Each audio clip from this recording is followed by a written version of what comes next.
How's it going, guys? My name is Maikya and welcome back to another video.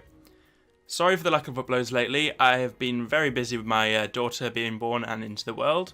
I think I've already explained this in a previous video, but yeah, that's been happening. I've been very tired, had a lot on, but we're going to be back and we're going to be doing stuff all over Christmas and into the new year, and hopefully 2019 is our year this year, so yeah, that's the thing.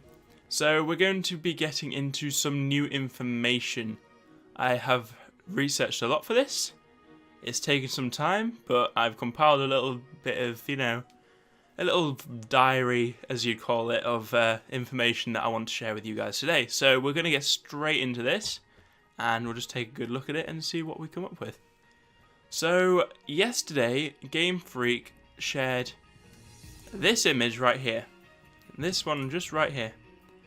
Now I have got this blown up, but I'll tell you basically the story behind it. So they uploaded this image, and basically the tweet says, "Good morning everyone, today hashtag something," in Japanese, it won't translate hashtag sadly. "Let's do our best this week, speaking of which Christmas is coming soon, but are you already prepared for something?" So they're basically saying, hey, Christmas is coming soon, I hope you're excited, happy Christmas, but are you prepared for something else on top of Christmas? So they've obviously got an announcement coming in the next month, which would make total sense with, with the alleged rumours of the Mewtwo movie coming out, this month or something like that. So who knows? We'll see, won't we? So they said they tried to set up a Christmas tree at the entrance. So this is a Game Freak entrance. They've got a Christmas tree. Now going back to this, they've made this their header now, and now I'm going to go into basically deciphering the header and what this means for us and what this means for Generation 8. So we've got the Christmas tree on the right here. At the top we've got Mew, we've got Mewing down here as well. We've got Pikachus, we've got Charmander, we've got Spheal, we've got Lucario, we've got Munchlax, we've got a variety of Pokemon. Now down on the table here we can see Pikachu in the Santa hat, obviously, because Pikachu's our mascot of the whole freaking franchise. And there's a little card here, I can't really make out what it says, but I assume it's nothing related, and if it is, then I can't really tell what it is. I could try and zoom in, but I can't really see what it says. It must say something like Pokemon something, but I don't see what it says. But the point is here is that a lot of people have noticed, and I've seen this a lot on Twitter, a lot of people have noticed these two figures here. Now why would they put a Minun and Plusle on the Game Freak header for Christmas this year? Why? They did it with Pikachu and Eevee. The way that the promotion went in Let's Go Pikachu, Let's Go Eevee, they did very, very similar strategies. They put Pikachu and Eevee all over the place. They put, plushies. They had a Project Eevee page on Twitter. You should go follow it. It's really interesting. And their whole marketing strategy was about putting them in without us really noticing in the background of images. And then eventually, someone might have gone, oh shoot, yeah, of course. So now we're going to look back at this original image, just this one here. And if you see, there's the world showing. Now what this links to is a previous post by Junichi Masuda. This was when Game Freak celebrated their 29th anniversary. And this was in 26th of April 2018. Now that's interesting because this was before the release of, I believe, or around the release of Pokemon Sun and Moon. Ultra Sun and Moon, sorry. So this is related to Hawaii. These are Hawaiian flowers, and you got Pikachu in there, obviously. And it's just very interesting, very similar setup, a lot going on. So it could be that this is a rehash of this idea again, and they are thinking of ways to kind of share information with us without us knowing it. Now another thing that caught my eye on this specific header, if I zoom in here, and we zip across, and zoom in a bit more. What is this? Right? We know what these Pokemon are. We know what Pikachu is. That's a Mew on top. We know there's Spheal there. Lucario, Mew again. We know there's Charmander and a Pikachu there. What is that Pokemon there? I'm trying to work it out, and I can't seem to work it out. Now, it's really interesting because on this image here, it's kind of clearer to see. I'll open this in a new tab, and I'll show you. It's kind of not clear, but clearer. There's like a little snout. It's so hard to see. There's like a little snout, and those look like eyes. I'm not really sure. You see, this is what we don't know. Is this a Generation 8 Pokemon? Is this a Pokemon we already know but we haven't actually thought about?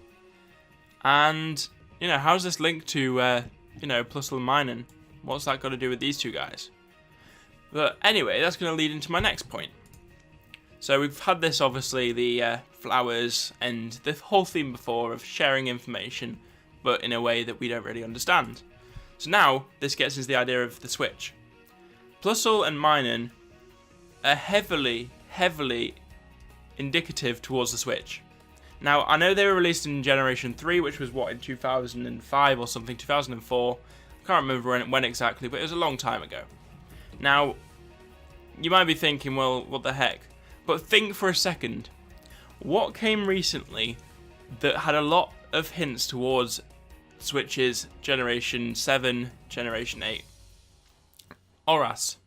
We had a recent remake of the Generation 3 games in a 3DS mode. And those gave a lot of things about Kanto, and they gave us a lot of things about, you know, not new consoles, but new things that we were, you know, getting into. So we had, like, for example, the whole Zinnia theory coming from a different world, blah, blah, blah. It's very similar to Ultra Space. So we had a lot of hints in there that were hinting towards forward, you know, future games and forward motions by Game Freak. And this is the same with the Switch. So Minun and Plusle, I believe, mean something in that picture. And the idea that the plus and minus are literally on the Switch. Well, why would the plus and minus be on the Switch? There must be a reason. Like, I mean, I know Nintendo wouldn't make a console directly for Plusle and Minun, but I could see it being a really good marketing strategy, much like the Pikachu and Eevee Switches. They might make a Plusle and Minun Switch. That would be really freaking cool. So, there's that idea there. Yeah, if you look at these two, identical colours, pretty much, really close colours, and the exact same signs, exact same. Like, there's no way you can even debate that they're not the same. And I get the Plusle and Minun are from, like, this whole electricity current thing. One's positive charge, one's negative charge. But that kind of works forward towards the idea of electricity being a technological innovation, you know what I mean? So there's a lot of information around this that is debatable. Now I'm going to go back to way back when Pokemon Worlds. Okay? This person pointed out, and shout out to them, this person pointed out that in the Pokemon Worlds, like, I can't explain what it is. It's basically like the cut between certain parts, certain sections. It's kind of like a BRB screen for Twitch. Essentially, they shared this. Now, no one really thought about it from, you know, from that perspective. They probably thought, oh, that's cute. That, you know, that's great. You know, that's awesome. Why do you think they did this? Why did they do this? Well, it's obvious, isn't it?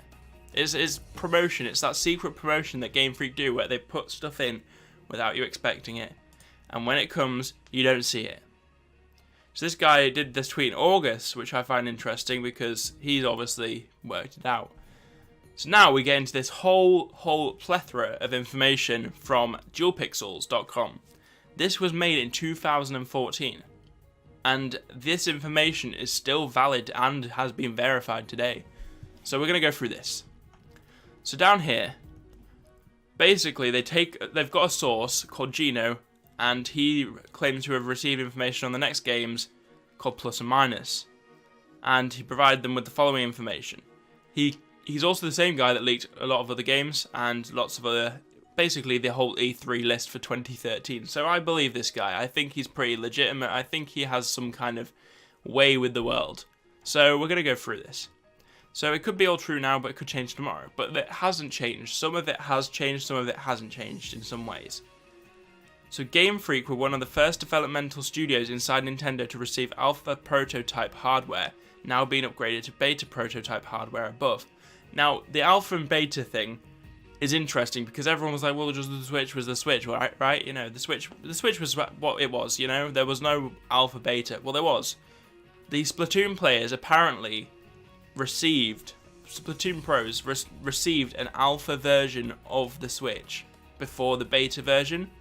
So that's being confirmed now that this is the Switch and this is referring to the Switch. But obviously this was 2014. The Switch wasn't even announced in 2014. The Switch was announced in like 2016, 2017. I can't even remember. I want to know the facts, but I can't remember. So the point is that Game Freak are one of the first. So obviously, if you look at it from this point, Smash is a giant Nintendo franchise, Pokemon is, and Monster Hunter. So obviously, Game Freak are going to be one of the first to receive this alpha prototype. So they can begin to work on the games, begin to work on everything. So that's why they've done that. So tons of concept art travelling between Pokemon Company and Nintendo Co. Ltd. Now I find that really interesting, because obviously this was made in 2014, and since then we've had literally, I'm trying to think now, we've had like a Mega Ruby Alpha Sapphire, we've had Sun and Moon, we've had Ultra Sun and Moon, so, you know, we've had quite a few games since then, and we've also had Let's Go. But the thing is that's interesting is, yeah, there's been tons of concept art, and it could be it could be Sun and Moon and Ultra Sun and Moon. But think about it like this: the game cycle in which Game Freak make their games is very much a few years before. Obviously, every game development studio has to do this. They have to develop the games years before they're actually released. So they wouldn't be working on Sun and Moon's concept art in 2014 if it was due to come out in 2016, 2017. Why would they do that? They're not going to be working on concept art 2 years before. They'll be working on other things 2 years before. They'll be working on the next project. They'll be starting the next project. That's the point. And we can look back, and I might do a video on this in the future. We can look back at the jobs that they had listed. I did in previous videos around this time, around the 2016 time when Sun and Moon came out. We can look at what they were doing, you know, at the time. So we could always have a look at that. Now, Game Freak plans to overhaul the basic systems of battle, simplifying the process. Now, this is interesting because everyone's thinking, well, you know, well, no one's really looked at this apart from a few leaks, YouTubers, including myself. But the point is that they've made it basic, apparently. Now, I believe it, but then you think about it, Let's Go was kind of like that simplifying process. So is this game Let's Go? I don't think so. So I think that Let's Go is a push towards the more basic battle system, and this is definitely going to go more that way, as a way to kind of combat the old ideas of what Pokemon was. So we'll keep going down. Apparently the development team is going to put out a lot of ideas they've wanted to do for years in this game. Now this is an interesting point. Masuda is standing down as director of the games, and he is now working on just music, like he was before. Now that's interesting and really good timing for this idea of the development team going to put in lots of ideas. Basically, they're saying that Masuda was leading it the way he was doing it. But now there's this idea of the development team who work alongside him have brought forward things that they want to see in the games. And I totally agree. I think it's a great idea. So that's going to be happening most likely. I don't see why it shouldn't happen. There's nothing to say it won't happen. 2 versions already have code names, possibly final Pokemon Plus and Minus. Now this is the thing, is that I think somewhere it has been seen that they are code names. But in previous, we've had one code name that encompasses 2 games. So for example, Sun and Moon was Rainbow, and Let's Go Pikachu, Let's Go Eevee was Beluga. So it's interesting that this would have 2 separate code names, Plus and Minus. Surely you put it into one, Plus Minus, but they haven't. So that is a possibility. There's also the trademark idea of that Miracle Twin for a console category. Miracle Twin could be the code name for Pokemon Plus and Minus. We don't know. There's a lot we don't know, but there is some stuff we do. Now this theme is old tradition versus exploration. Now we've been into this a lot. A heck of a lot. No new region, no name yet, is based on Southeast Asia with one large peninsula and many smaller islands. Now I don't believe the Southeast Asia stuff. I think is based on South America, because there's been a lot of hints towards Mew and Mewtwo, and Mew came from the forest in Guyana, which is basically north of Brazil in South America, and Mewtwo derives from Mew, created by Dr. Fuji. So it could be seen that with all the Mewtwo merchandise promotions and, a lot of things going on, it could be seen that it's going back to where Mew came from. That would be really interesting. I don't know if that's true, but it could be a thing. Now this is interesting. This makes no sense to me personally. I don't know how this is even a thing, but you know, we can see. So 3 new starters with no names. Water evolves into water steel and a squat teardrop-shaped humanoid that has a jar filled with it on its head, and it evolves. It grows taller and the jar bigger until it needs another set of arms to hold it on its head. Fire evolves into Fire Fairy and a tiny cute goat with fire blown out of its horns. Its horns and look evolves more menacing, whilst it has a curly ram-like horns and a motorcycle hot rod look. Grass evolves into a Grass Electric and starts with a leap for a face, with a nubby root as a body, and evolves until it grows into an electric-producing palm tree, with each flower petal having a different face. That sounds very similar to Execute and Executor, but I'm just thinking for a second. I've just had a thought. Could it be that this is the grass type? This nubby body with faces? Could that be it? We don't know. It could well be. I don't see why they would do that, but it could well be. I don't see how that could link, but if this is right, I'm going to go with it. So next is the legendary. The main legendary for Pokemon Plus is a Shifu looking lion, psychic ground type that has multiple faces. The Pokemon Miner's legendary type is a Ghost Fairy that has 2 dashes for eyes and is a hurricane-like appendages for many arms and hands. That doesn't seem to link to the whole Ouroboros snake theory, but we'll go with it. So let's just take it with a pinch of salt, essentially. Now, here it says more traditional-like Pokemon gameplay will be on the handheld controller, whilst all new gameplay aspect will be on the terminal unit. Now, we saw this a little bit with Let's Go, but we saw it in a way that was interesting. The Switch is a handheld controller and a terminal home console. Now, they got this right. They didn't know that the Switch existed. So this is interesting. So there's this idea that you take the Joy-Con off and you play with the Joy-Con and you throw to catch Pikachu, Eevee, and all the Pokemon in Kanto. Now the idea for this game would be is on the go, you play it like a DS, you play it in handheld mode, and you can play the game through as that. Now this idea of terminal mode is that when you put it into its terminal and you take the Joy-Cons off, the second you do that, you get into a different gameplay. Now that would be a game changer for me. I think that'd be amazing because you can play it on the go, and then all of a sudden when you get home, it is completely different. So let's read into this whole idea. So the Pokken Fighters render that was teased was running on alpha kits. Beta kits now have advanced cell shading, going for a very detailed living anime look. I can see how they would do this, but I don't see how it would look, if that makes sense. I can kind of see how they do it, but I don't know how they do it. So we'll see about that. We don't know. The new team villains are described as a bunch of Zeliot types who have discovered the player's best friend as a reincarnation of a special type of person who is only alive every 100 years. That's a bit weird. They believe that the old system where people were given a Pokemon egg and stick to that Pokemon until they die, and whose function in society dictate that role that person is.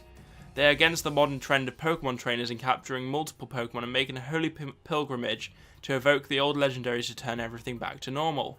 They keep the player away from their friends, saying the special one who can do amazing things like evolve Mega Pokemon without the use of a Mega Ring. Only love is that of Pokemon and not people. It is planned to be revealed later that for the special one to fulfill their role in society, they must be mortally sacrificed to awaken the legendaries. One interesting storyline. I don't know if I agree with it 100%, but I kind of see where it can make sense. It's the whole idea of tradition versus modernism, and this whole concurring theme that keeps coming up about these games. So now we're going to get into this more information.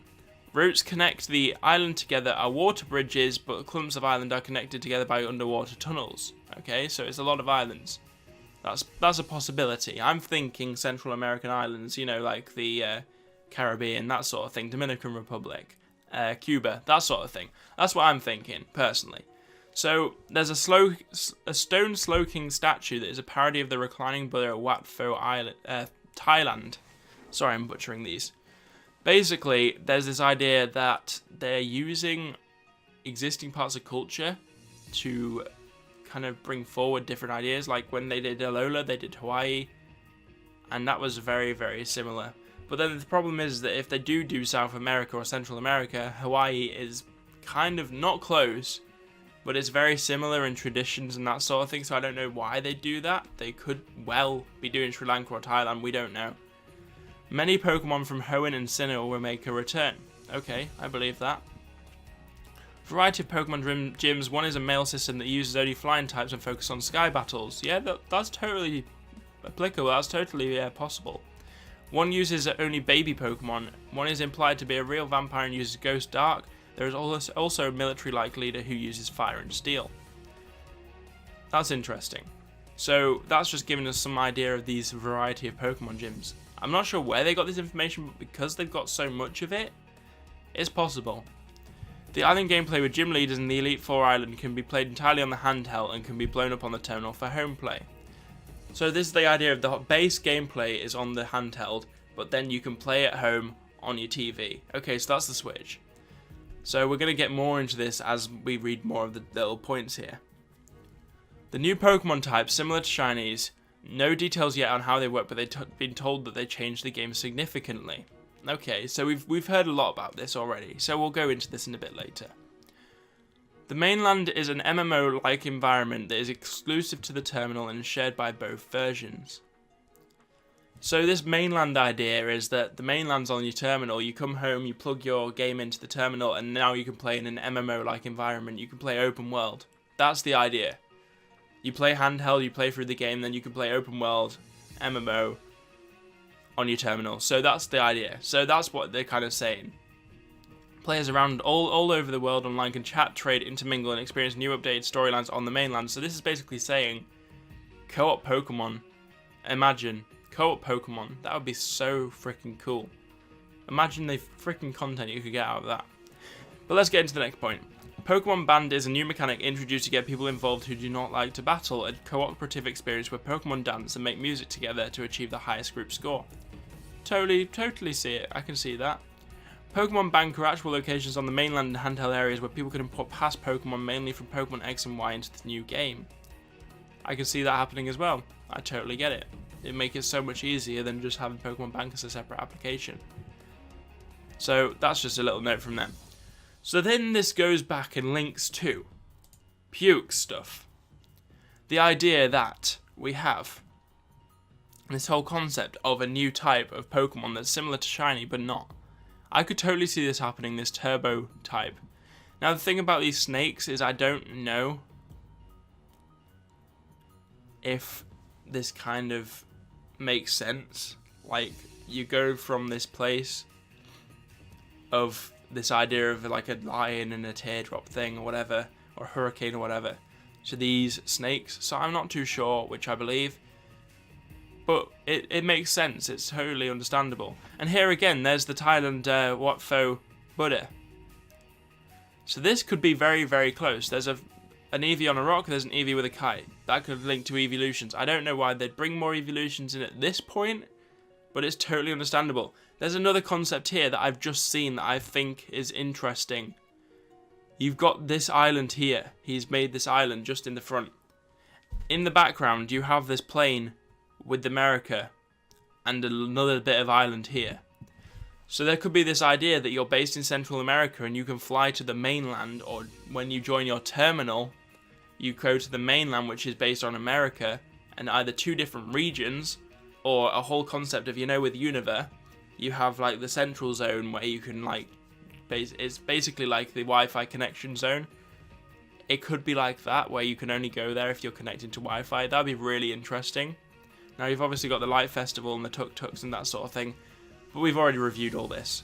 I just think it's really interesting how this information here ties into this, what Puke said later on. So it's really, really interesting. I'm not sure what to think of it. And again with this pyramid idea, that links to these snakes, but I'm not sure if there's miscommunication or they've changed things since, because Puke stuff was more recent, that was in the last year or two, whereas this other stuff was 4 years ago, so we don't really know. But all I'm going to say is take it with a pinch of salt. Plus or minus, mark my words, will be a thing. I said that Let's Go would be a yellow remake before even we knew what it was. So mark my words on that, and we'll see how it goes. But yeah, if you guys have enjoyed the video, be sure to leave a like, comment and subscribe.